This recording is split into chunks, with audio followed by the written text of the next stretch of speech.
അധികൃതരുമായുള്ള തർക്കത്തെ തുടർന്ന് ഷിരൂരിൽ തിരച്ചിൽ അവസാനിപ്പിച്ച് മുങ്ങൽ വിദഗ്ധൻ ഈശ്വർ മാൽപേ മടങ്ങി.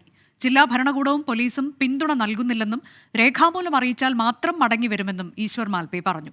ഈശ്വർ മാൽപേ സ്വന്തം നിലയിൽ തിരച്ചിൽ നടത്തുന്നുവെന്നാണ് ജില്ലാ ഭരണകൂടത്തിന്റെയും കാർവാർ MLAയുടെയും കുറ്റപ്പെടുത്തൽ.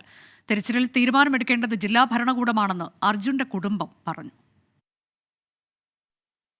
തിരച്ചിലിന് ഇറങ്ങാൻ അനുമതി നൽകുന്നതുമായി ബന്ധപ്പെട്ട് ആദ്യഘട്ടം മുതൽ ഈശ്വർ മാൽപേയും ജില്ലാ ഭരണകൂടവും തമ്മിൽ ആശയക്കുഴപ്പമുണ്ടായിരുന്നു.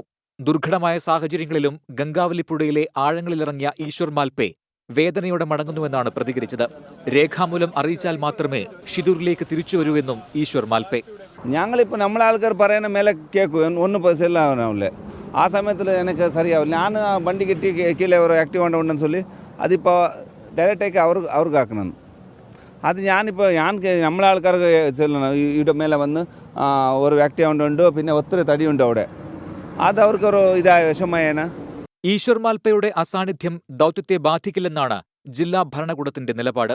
Now we have taken a decision that parallelly dredging and diving it is a little dangerous. So considering safety that we are holding. When dredging stop, we will try to find solution. So let the dredging happen for some days and let us get some lead. ഔദ്യോഗിക സംവിധാനങ്ങളുടെ നിർദ്ദേശങ്ങൾ അവഗണിക്കുന്നത് അംഗീകരിക്കാനാവില്ലെന്ന് Karwar MLA Satheesh കൃഷ്ണസേലും പ്രതികരിച്ചു.